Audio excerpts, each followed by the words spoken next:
Elena Cross stopped in the farmhouse doorway with one hand still wrapped around her car keys.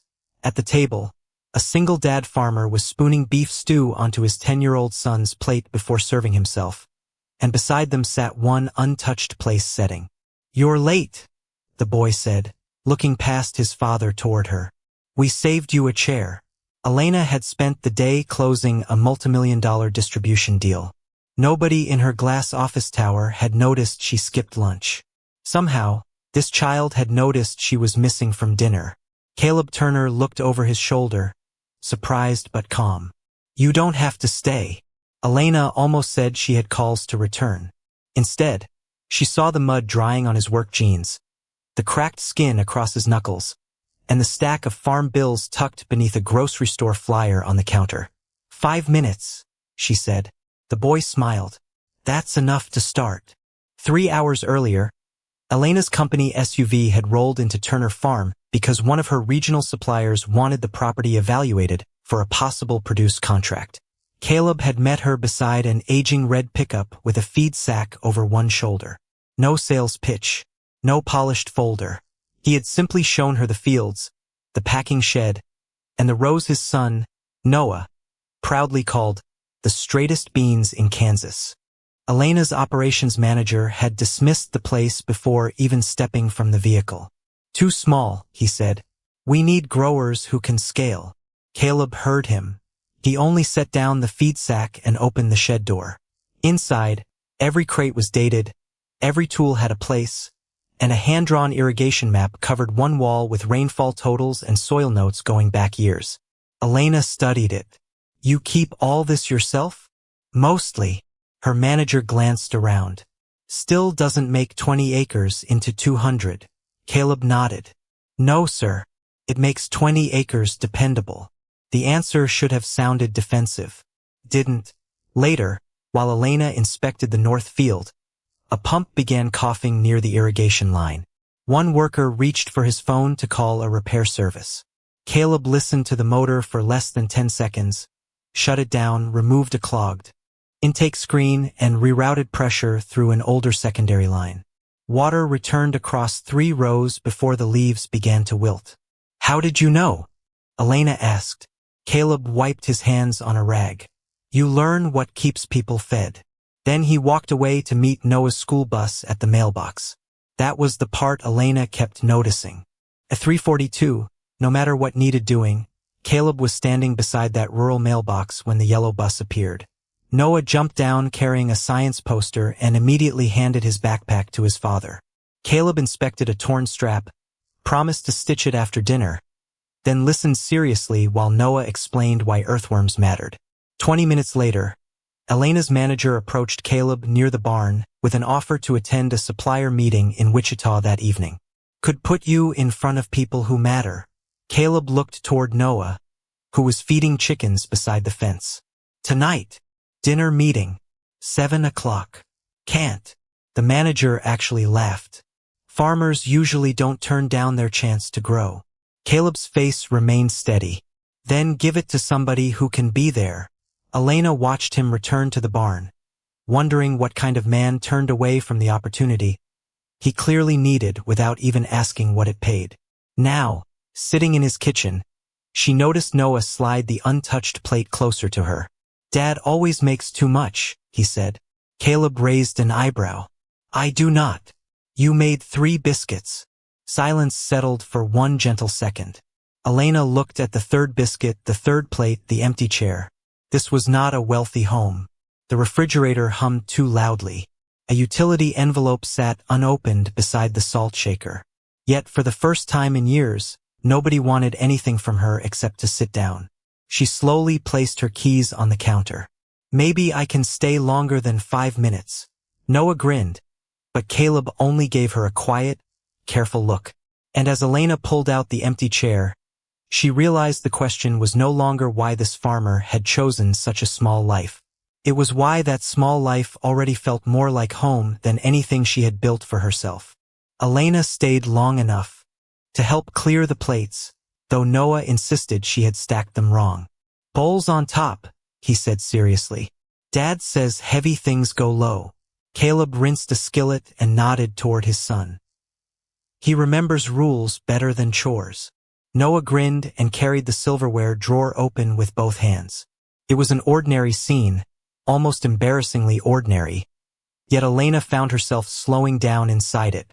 When she finally left, Caleb walked her to the SUV. Your manager won't like you spending this much time here. He already doesn't. Caleb gave a faint smile. Then we have that in common. The next morning, Elena returned to review crop records before making any recommendation to her company. Her operations manager arrived 10 minutes later and looked surprised to see her already in the packing shed. We've got 3 larger farms scheduled today. We'll get to them. He lowered his voice. This place isn't built for what we need. Caleb was close enough to hear. He kept labeling produce crates. Elena expected defensiveness. Instead, he handed her a binder. Yield history, waste percentages, delivery losses. The figures were cleaner than several corporate suppliers she knew. Before she could finish, a neighboring farmer pulled into the yard in an old Chevrolet with smoke pushing from beneath the hood. Caleb set down the binder and went outside. The man looked worried. Radiator hose split. I've got calves waiting on feed. Caleb checked the engine, cut a damaged section from the hose, reseated the clamp, and topped the radiator with water from the barn sink. That'll get you home. Replace it before tomorrow. What do I owe you? Nothing. Caleb? Bring Noah those honey sticks your wife makes. The farmer laughed, promised he would, and drove away. Elena watched from the doorway. You do that often? People around here do it for me too. Her manager checked his watch. Very touching. Still doesn't solve scale. That afternoon, Elena asked Caleb to show her how he planned planting cycles. He spread field maps across the hood of his pickup. Instead of talking acreage first, he showed her labor hours, soil recovery, school pickup times, machinery, maintenance, and which rows Noah could safely help with on weekends. You schedule around a school bus? She asked. I schedule around my life. The answer stayed with her. Near 4 o'clock, clouds gathered dark over the west field. Caleb studied the wind, then moved quickly. He sent one worker to close the greenhouse vents, another to secure empty bins, and had Noah bring the chickens inside. Elena's manager scoffed. Forecast says the storm misses us. 10 minutes later, a hard gust rolled across the property and knocked loose plastic sheeting from a neighboring field. Turner Farm lost nothing. Caleb simply checked the doors and went back to work. Noah looked at Elena with quiet pride. Dad knows when the air changes. Later, while helping Noah carry his science poster inside, Elena noticed a framed newspaper clipping turned face down on a shelf. Noah flipped it over without thinking. The photograph showed Caleb standing beside a much larger farming operation, surrounded by workers, with an industry award in his hands. Elena stared at it. Your dad ran that? Noah's smile faded slightly. He doesn't talk about before. Across the room, Caleb had gone still. And for the first time, Elena understood that this farm was not the limit of what he could build. It was a choice she did not yet understand. Elena did not ask about the newspaper clipping again that morning. Instead, she followed Caleb into the south field, where a refrigerated produce truck had arrived 2 hours early, and the driver was threatening to leave because several pallets were not ready. Her operations manager folded his arms. This is exactly why small farms don't work for us. Caleb checked the packing list, then looked toward a crew still harvesting beans beyond the windbreak. Give me 20 minutes. You have 10, the driver said. Caleb did not argue. He moved 2 workers from sorting, shifted another to the loading dock, and sent Noah to the farmhouse for the handheld scale. Elena expected chaos. What followed looked more like choreography. Caleb reorganized the order of the pallets, combined partial crates without violating weight limits, and rerouted the last harvest through the shaded side of the packing shed to keep the produce cool. When one worker started rushing, Caleb stopped him. No load is worth somebody losing a finger. The man slowed down. 19 minutes later, the truck doors closed. The driver signed the paperwork and shook Caleb's hand.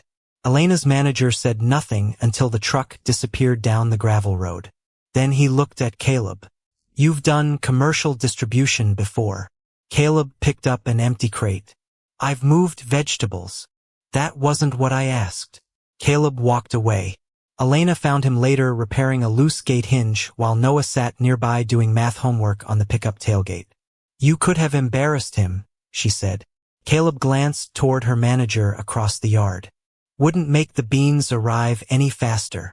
Noah looked up from his worksheet. "Dad says winning an argument is expensive if you lose a person." Caleb gave his son a look. "I say too much around you. You say the same things a lot." Elena smiled, but the moment carried weight. This was not a man avoiding leadership. He was practicing it without needing anyone to notice. The pressure rose after lunch when her manager presented a preliminary supplier score. Turner Farm ranked highest in quality and lowest in projected volume. "We can't recommend sentiment," he told Elena. "This company needs capacity." Caleb, standing nearby, heard every word. "He's right about capacity," he said. Elena turned. "You're agreeing with him?" "About the number, not the conclusion." Caleb pointed toward the acreage map. "You can increase output without doubling land if you rotate differently, reduce post-harvest loss, and stagger labor." Her manager gave a short laugh. "On 20 acres?" Caleb took a pencil and marked 3 sections. He calculated planting windows, refrigeration limits, and delivery intervals in less than 5 minutes. Elena checked the numbers herself. They worked, not perfectly, but well enough to raise projected volume by nearly 30% without adding acreage. Her manager stared at the map. "Where did you learn to model production like this?" Caleb folded the paper. "Experience." That evening, Noah asked Elena to help carry a box of old seed catalogs from the barn loft. One binder slipped free and landed open on the floor. Inside was a faded business plan bearing Caleb's signature beneath projections for multiple farms, regional packing centers, and distribution contracts far larger than anything Turner Farm handled now. Elena looked from the pages to Caleb standing in the doorway. The numbers were dated 11 years earlier. "You planned all of this?" she asked. Caleb's expression remained calm, but Noah lowered his eyes. "Dad almost had all of it," he said softly. Caleb closed the binder and handed it back to his son. "Almost isn't always the same as losing." Elena watched him walk toward the farmhouse, and admiration shifted into concern. Whatever Caleb had walked away from, he had done it knowingly. And she was beginning to suspect the reason was sitting beside her, holding that old binder with both hands. Caleb did not mention the old business plan the next morning, and Elena did not force him to. Instead, he handed her a pair of work gloves and pointed toward the greenhouse. "If you're going to keep asking how this place works, you might as well see the part nobody puts in presentations." She followed him inside. A row of tomato vines had begun showing stress along the lower leaves. Elena expected him to reach for chemicals. Caleb checked the soil, ventilation, and irrigation schedule first. Then he adjusted airflow, changed the watering interval, and showed one of the workers how to isolate the affected plants. "Treat the cause before you punish the crop," he said. By afternoon, the greenhouse temperature had stabilized without losing a full row. Elena's operations manager watched from outside. "You're spending executive time on a farm that still doesn't meet our volume requirements." Elena pulled off her gloves. "I'm evaluating how he gets results." "You're getting attached." The accusation landed harder than she expected. Caleb had heard it too. He simply carried a crate toward the cooler. Later, Noah came home from school carrying a permission slip for a county science fair. His project needed 3 weeks of plant growth measurements, and he wanted to use one section of the greenhouse. Caleb read the rules carefully. "You'll do the measurements." "I know. And if the plants die, I start over." Caleb signed the form. Elena noticed that the greenhouse space he gave Noah was part of his most productive experimental row. "That costs you yield," she said. "A little." "You still said yes."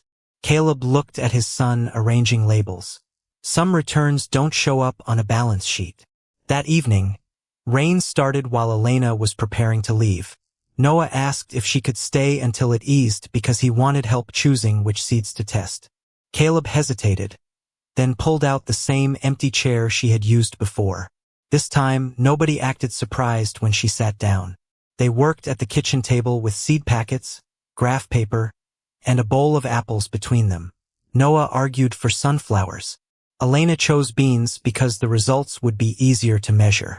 Caleb listened, amused, then made popcorn on the stove.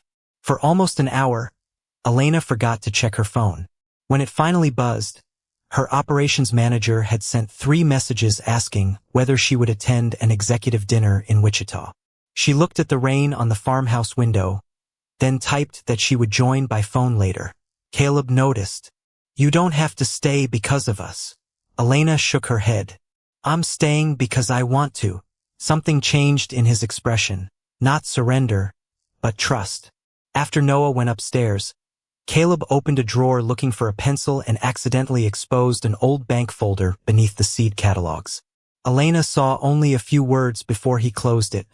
"Expansion financing approved." "That was for the plan?" she asked. Caleb nodded. "You already had funding?" Another nod. "Then why didn't you build it?" He looked toward the staircase where Noah had disappeared. Not every good opportunity arrives at the right cost. Before Elena could ask what that cost had been, headlights swept across the kitchen window. Her operations manager had driven out from town. He stepped onto the porch holding a new corporate proposal. "We need to talk," he said, "because headquarters just saw Turner Farms numbers, and now they want more than 20 acres. Elena's operations manager spread the new proposal across Caleb's kitchen table. Headquarters wanted Turner Farm in the supplier program, but only if Caleb could commit to tripling production within 18 months. The plan required leased acreage, outside crews, larger equipment, and centralized packing. Caleb read every page while Noah sorted seed packets beside him. "You're offering growth," Caleb said. "We're offering security," the manager replied. Caleb tapped one paragraph. "This requires me to manage crews 6 days a week during harvest. That's what expansion takes." Caleb closed the folder. "Then you're solving the wrong problem." The manager's patience thinned. "You have the smallest operation on our shortlist, and the lowest waste." Caleb opened his production binder and laid 3 years of numbers beside the proposal. He showed where better crop rotation, staggered harvests, and improved cold storage could raise dependable output without tripling acreage. Elena watched him work through labor hours, fuel costs, spoilage, and delivery windows with the calm precision of someone who had done far larger planning before. Her manager finally stopped interrupting.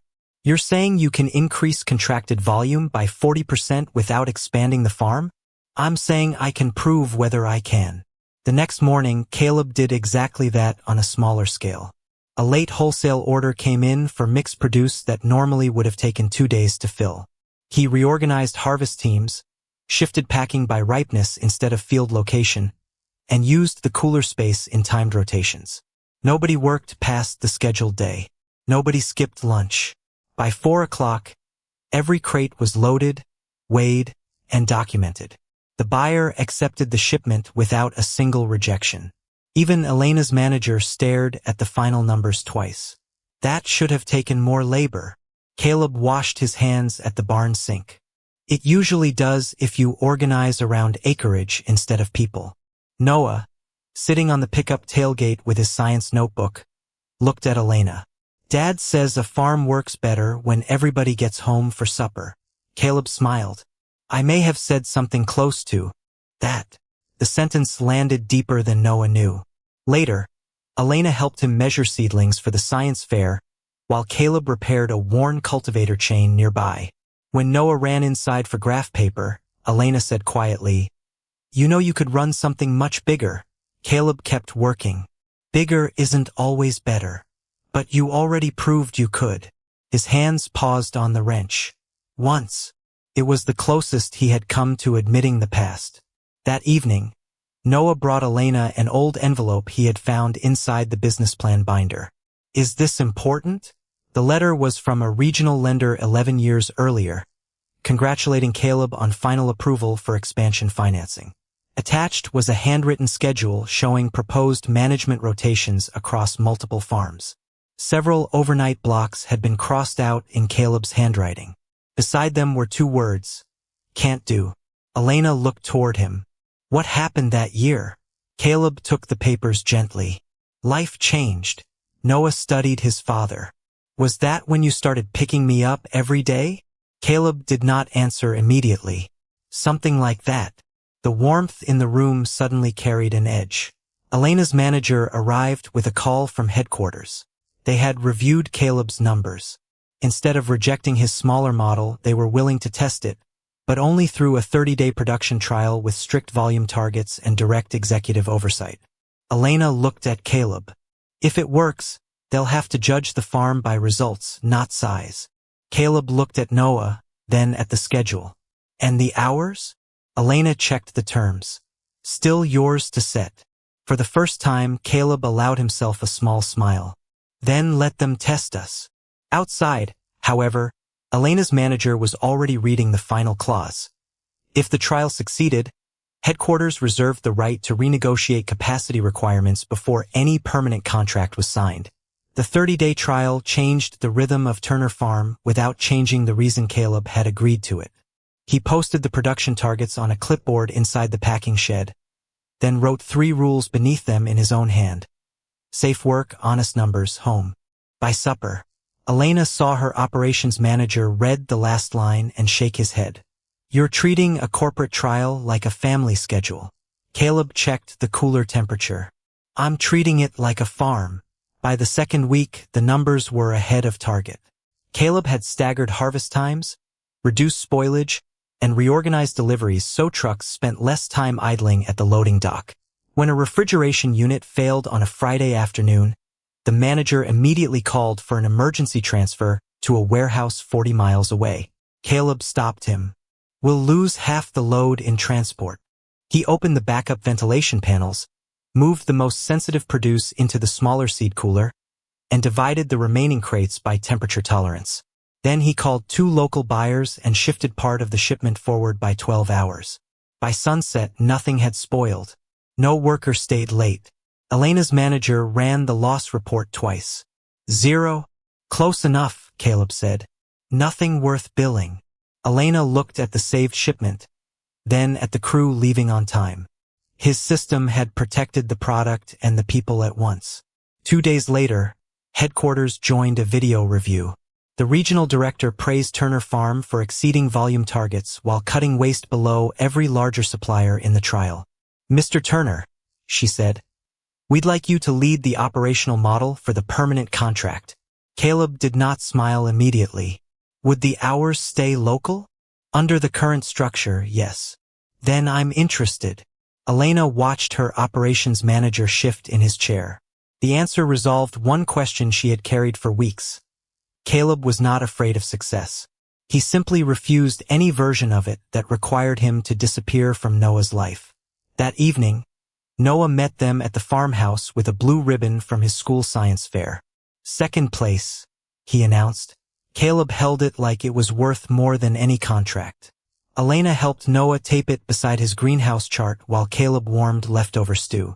For a few minutes, the kitchen felt less like a place Elena visited and more like somewhere she had begun to belong.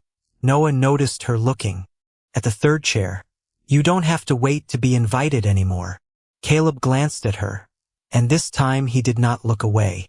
The moment was small, but it felt like a door opening. The next morning brought the first sign that the door might close again. Elena received a confidential message from headquarters marked revised capacity terms. Her manager was already waiting outside her office trailer. They want permanent volume at nearly double the trial level, he said. That isn't what Caleb agreed to. It's what success buys us. Elena opened the attachment. The new requirements included centralized packing, expanded acreage, and mandatory regional oversight during peak harvest. The second warning sat farther down the page.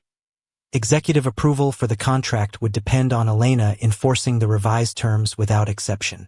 That afternoon, unaware of the changes, Caleb signed the final trial report beside Noah at the kitchen table. "Looks like we proved it," Noah said. Caleb smiled. "Looks like we did." Across from them, Elena held the unopened contract folder in both hands. Knowing the victory they were celebrating had already been rewritten. Elena brought the revised contract to the farmhouse the next morning, but she did not put it on the table until Noah had left for school. Caleb read the first page, then the second, slower. His face did not change until he reached the section requiring centralized packing and regional oversight during peak harvest. "How many nights?" he asked. Elena hesitated. "They estimate 3 or 4 a week during the busiest months." Caleb closed the folder. "Then it's not the deal we tested." "I know. Did you know before last night?" The question hurt because Elena had. "A few hours." Caleb looked toward the empty chair Noah usually occupied. "You let us celebrate. I was trying to find a way around it." "And did you?" "Not yet." He nodded once, not angry, but the distance between them returned instantly. By noon, Elena's operations manager arrived with a formal deadline from headquarters. Accept the revised terms by Friday or Turner Farm would be removed from the permanent supplier list. He placed the notice on Caleb's packing table. "This is still a better offer than most farms ever see." Caleb studied the page. "For most farms, maybe. You're throwing away security over a schedule." Caleb looked toward the rural road where Noah's school bus would appear that afternoon. "No." "I'm deciding what security means." The manager turned to Elena. "If he refuses, headquarters will also review your handling of the trial. They already think personal attachment influenced your recommendation." Elena felt the accusation land because part of it was true. She had come to care about Caleb and Noah, but she had also seen every number, every saved shipment, every worker sent home safely. "The results stand on their own," she said. "Then prove it by enforcing the contract." That afternoon, Caleb attended Noah's middle school planning meeting while Elena sat alone in her SUV outside the farm office with headquarters calling twice. Inside the school hallway, Noah studied a list of clubs and after-school programs. "If you take the new contract, can you still pick me up?" he asked. Caleb did not answer quickly. "Not every day." Noah nodded as if trying to make the disappointment smaller. "I could take the late bus." Caleb looked at the boy who had spent years measuring his world by whether his father would be there at 3:42. "You shouldn't have to make your life smaller so mine looks bigger." The next morning, Caleb returned the unsigned contract. Elena met him beside the loading dock. "If you do this, they'll remove the farm." "I know. And the trial won't protect you." "I know." She wanted him to fight harder, negotiate longer, give her more time. Instead, he handed her the folder. "I won't build something successful enough to make me absent." That sentence finally answered part of the mystery. The old expansion had not frightened him because it was risky. He had walked away because growth had once come too close to taking him out of Noah's life. But why had that fear become so absolute? Before Elena could ask, her phone buzzed with the official notice. Turner Farm was suspended from the supplier program effective immediately. Workers in the packing shed went quiet. Caleb simply removed the company shipping labels from the clipboard and began stacking them neatly. Noah arrived after school and saw the empty loading area. "Did we lose it?" Caleb looked at him. "We kept what mattered." Noah swallowed, then reached into his backpack and handed Elena a folded copy of the old expansion schedule from years before. One line had been circled in red beside a hospital date she had never seen. And suddenly the question was no longer why Caleb had walked away from success. It was what had happened to Noah that made Caleb decide he would never be absent again. By Monday, Turner Farm's packing shed was quiet enough for Caleb to hear the cooler compressor cycle on and off. Without the permanent contract, 2 scheduled pickups had disappeared, and several pallets of produce now had nowhere to go. Caleb did not complain. He called local grocers, adjusted harvest quantities, and reassigned his workers so nobody lost a full week's pay. Elena arrived carrying the old expansion schedule Noah had given her. The circled date matched a hospital admission 11 years earlier. Noah told me I should see the rest, she said. Caleb looked toward the farmhouse. Then he's ready for you to know. Noah brought out a worn folder containing medical bills, school records, and one letter from Caleb's former business lender.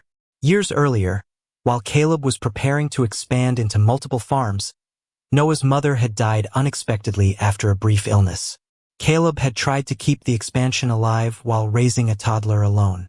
Then, during an overnight management trip, 2-year-old Noah suffered a severe asthma attack and was taken to the emergency room by a neighbor.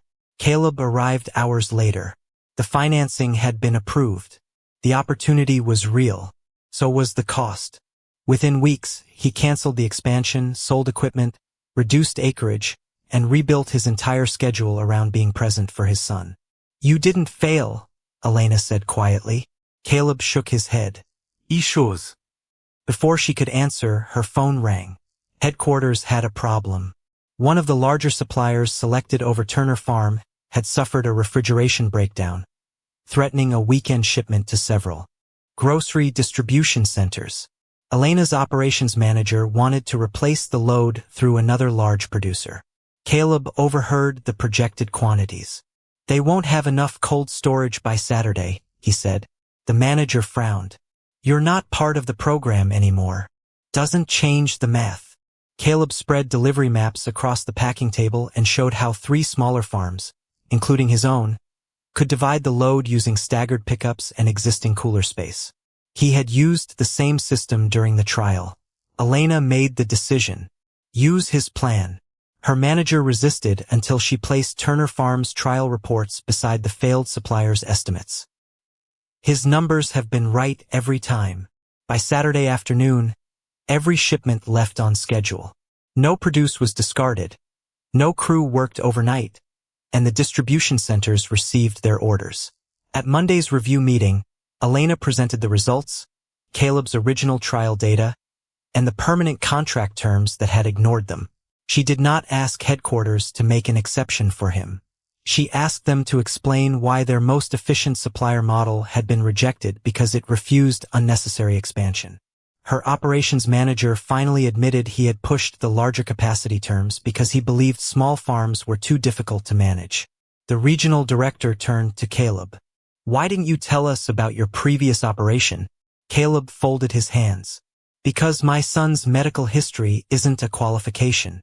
Noah, sitting beside him, looked up. But being there for me is why his farm works the way it does. Elena placed the successful rescue shipment report on the table. And that same choice just protected this company's deliveries. The director reviewed the numbers, then removed the expansion requirement from the proposed contract. Mr. Turner, we misjudged what you built here. Nobody spoke. Caleb looked around the room at people who had called his farm too small, his priorities impractical, and his choices unambitious. For once, they were the ones sitting in silence. The silence in the conference room did not break with applause.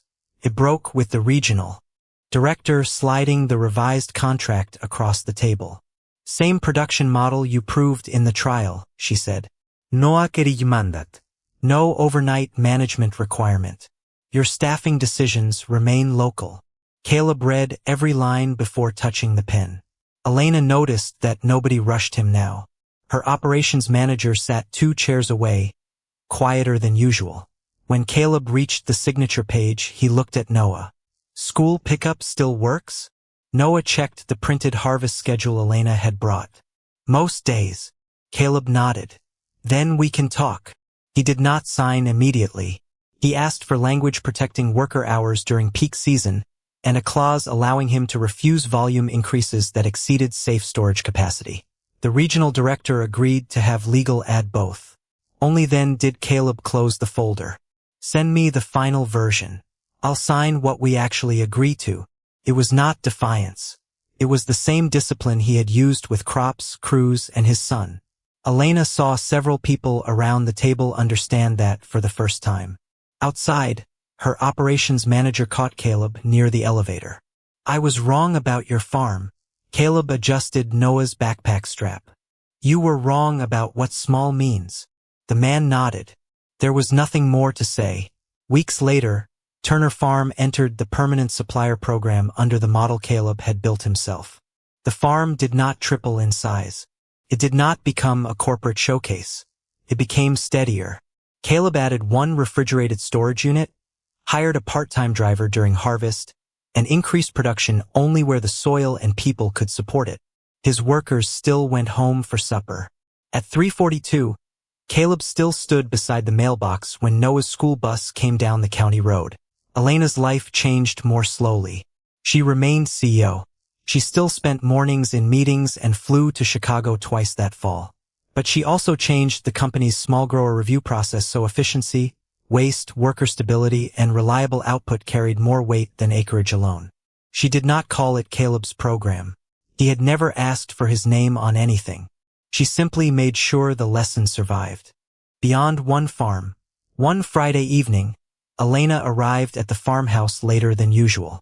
Her laptop bag hung from one shoulder, and exhaustion showed plainly on her face. Caleb was at the stove. Noah sat at the kitchen table finishing a model irrigation system for school. The third place setting was already there. Elena stopped in the doorway, just as she had the first night. "You're late," Noah said. She looked at the untouched plate. "You saved me a chair again?" Noah shrugged. "It's not really saving it anymore." Caleb turned from the stove. "He means you have one." Elena looked at him. There was no grand declaration in his expression, only the steady trust he had taken months to offer. "I don't want to interfere with what you two built," she said. Caleb set the spoon down. "You haven't." Noah looked between them. "Can we eat before this gets awkward?" Elena laughed, and Caleb finally did too. Over dinner, Noah talked about his science class. Elena told them about a meeting that had gone badly. Caleb listened without trying to fix it. When she reached for her phone after it buzzed, she stopped, turned it face down, and left it there. Later, they walked out to the porch. The old red pickup sat beneath the yard light. Beyond it, the fields were dark and quiet after harvest. Noah came outside carrying 3 mugs of hot chocolate and handed Elena the one with the chipped blue handle she had used for months. "This one's yours," he said. She held it with both hands. "You sure? Dad says tools work better when people know where they belong." Caleb looked at his son. "I definitely did not say it like that." Noah grinned and went back inside. Elena stood beside Caleb, looking toward the farmhouse window glowing behind them. "I spent years building places I could leave," she said softly. Caleb glanced at the light, then at her. "Maybe this one doesn't need you to." Elena did not answer. She simply stayed. And sometimes home is not the place that asks you to become someone new, but the place where quiet strength, earned trust, and a second chance finally let you stop leaving.